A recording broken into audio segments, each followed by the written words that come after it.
और समूचे मंदिर में भी स्टील ना लगे तो और ही अच्छी बात है।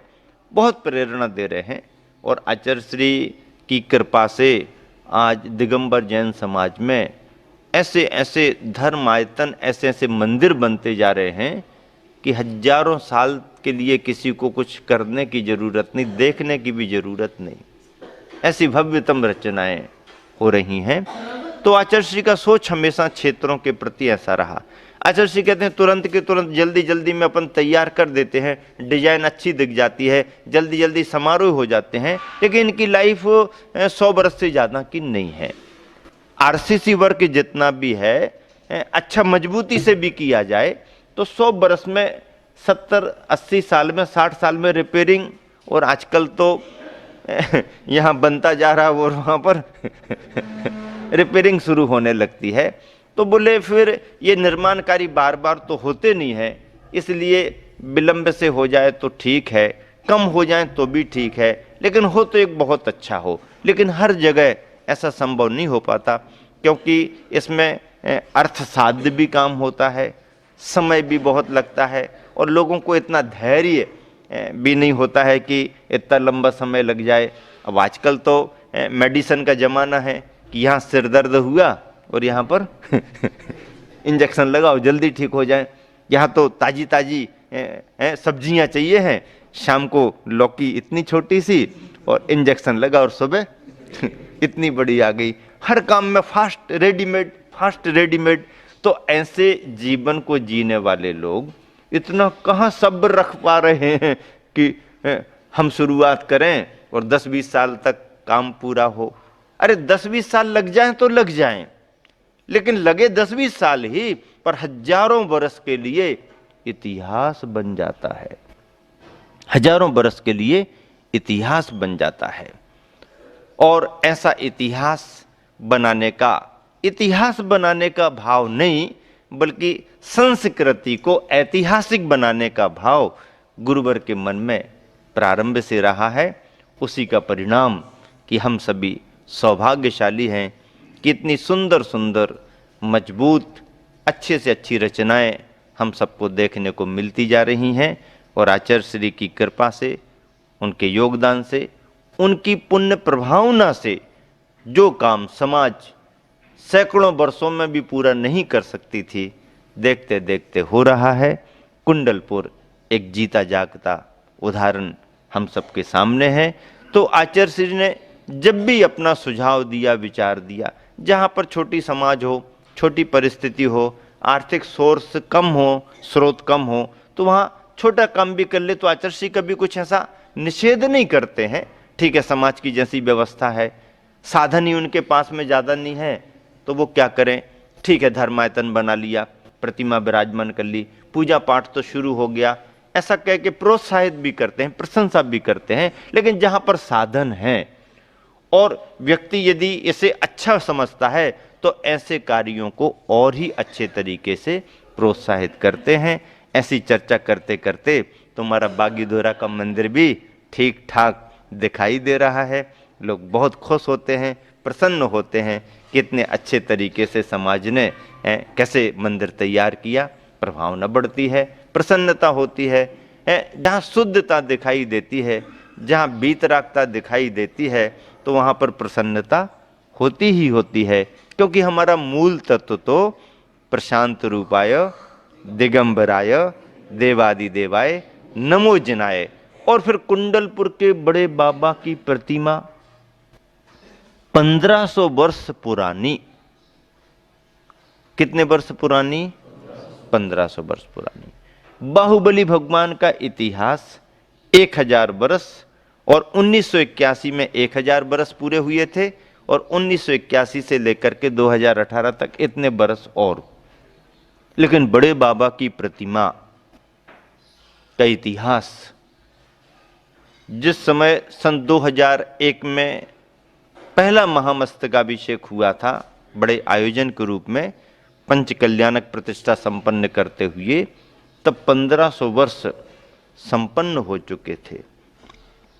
आचार्य श्री कई बार बड़े बाबा की प्रतिमा की प्रशंसा करते रहते हैं, और 1976 से जब से आचार्य श्री ने दर्शन किए हैं, आचार्य श्री कहीं भी रहें, बड़े बाबा उनके पास रहते हैं। आचार्य श्री कहीं रहें, आचार्य श्री एक जगह तो रह नहीं सकते ना, बड़े बाबा एक जगह रह सकते हैं लेकिन आचार्य श्री एक जगह नहीं रह सकते ना, क्योंकि मुनि जीवन है, आचार्य का जीवन है, तो उसमें तो विहार होते रहते हैं।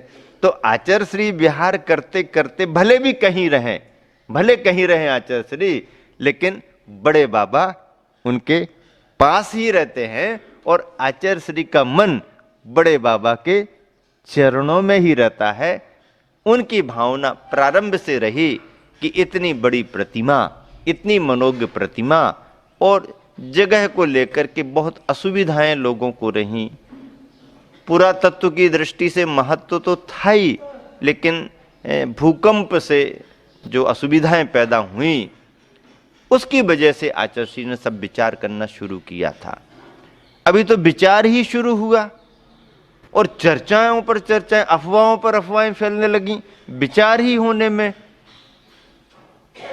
वैज्ञानिकों ने आकर के परामर्श दिए, पुरातत्ववेत्ताओं ने आकर के परामर्श दिए, आचार्य श्री ने स्वयं सारी बात को समझा, देखा, तय किया कि इसी जगह बड़े बाबा रहेंगे तो प्रतिमा सुरक्षित नहीं रहेगी, क्योंकि भूकंप के झटकों से दीवारें में क्रैक आ चुके थे। हम लोगों ने खुद आंखों से देखा।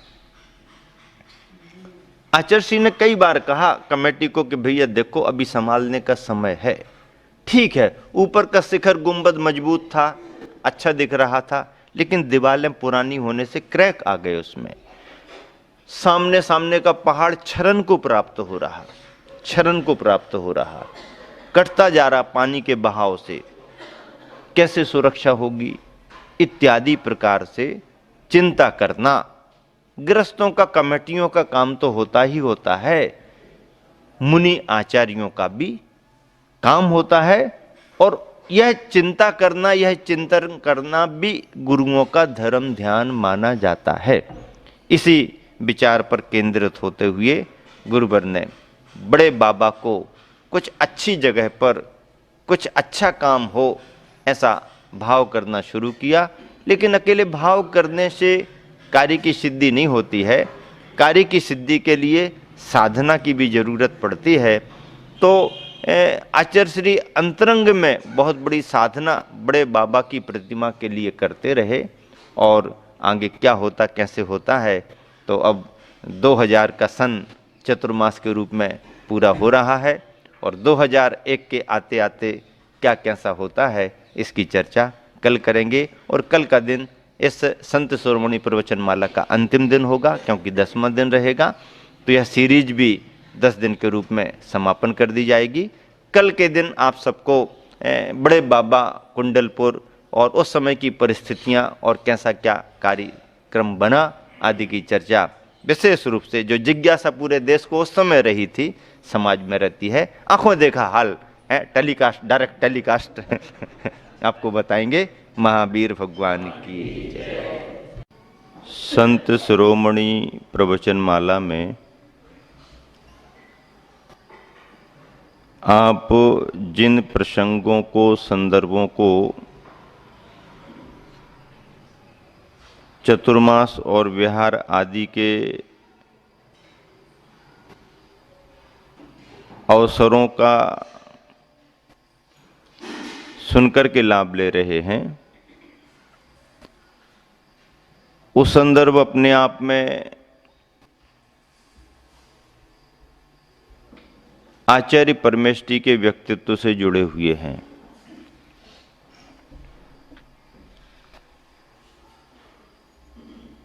अनुकूलता प्रतिकूलता साधक के जीवन में बनती ही रहती है।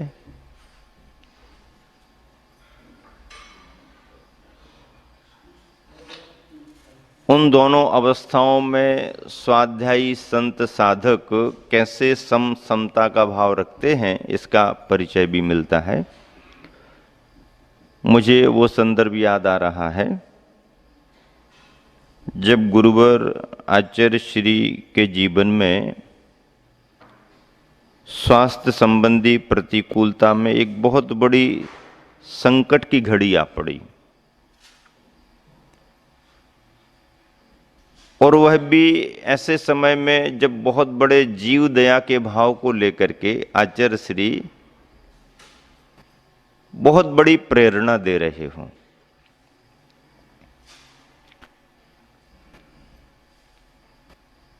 ग्रीष्मकालीन समय था, सन 2000 की बात है लगभग संभवतया। राजस्थान में बारिश की कमी हो जाने के कारण किसानों ने अपने जानवरों को यूं ही छोड़ना शुरू कर दिया था, और स्थिति ये बन रही थी कि जानवरों को खरीद खरीद करके लोग कत्लखानों की ओर भेजा रहे थे। ऐसे समाचार मिलने पर करुणा भावधारी गुरुवर व्यथित हुए, कार्यकर्ताओं से चर्चा की और प्रेरणा दी कि यदि ऐसी स्थिति है कि अनाथ असहाय जैसे जानवर अपनी उम्र में ही कत्लखानों के लिए जा रहे हैं, यूं ही छोड़ दिए जा रहे हैं, तो क्यों ना हो जितनों का बचाव हो सके उतनों का बचाव तो किया जाए, और जानवरों की इस तरफ ला करके गौशालाओं में उन्हें भिजाया जाए, संरक्षित किया जाए। बड़े प्रयास किए गए, बड़े रूप में प्रयास किए गए। सभी जगह के विशेष कार्यकर्ता सक्रिय हुए। समाज श्रेष्ठियों के, उद्योगपतियों के आर्थिक सौजन्य से प्रबंध हुआ। सेंट्रल गवर्नमेंट में रेलवे डिपार्टमेंट से विशेष परमिशन निकाली गई, परमिशन भी मिली, और पूरी ट्रेन में उन जानवरों को रख करके भर करके राजस्थान से शहडोल जिला, पहले अब अनूपपुर जिले में संभवतः शहडोल अमरकंटक है, तो अमरकंटक के पास पेंड्रा रोड स्टेशन है, वहां तक वो ट्रेन आई।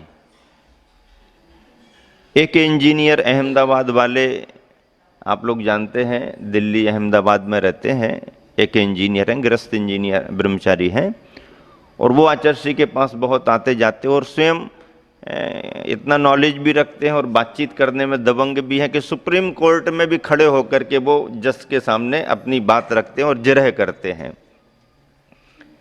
विश्वसनीय ऐसे त्यागियों में वो आचार्य श्री का आशीर्वाद प्राप्त करते रहे। उन्होंने भी इस कार्य में बहुत प्रयास किया।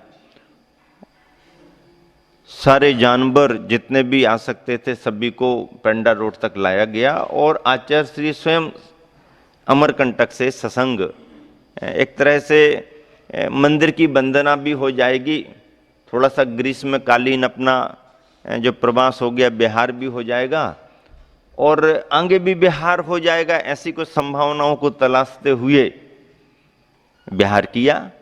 जानवरों को संरक्षण मिले, उस तरफ समाज में बड़ी चेतना भी बनी कि इतने जानवर आ रहे हैं, आसपास की गौशालाओं को भिजाना, बड़ा प्रबंध था, बहुत दूरदर्शिता का सोच था, व्यय साध्य कार्य था, लेकिन आचार्य श्री की भावना से, आशीर्वाद से सब संपन्न हो रहा था।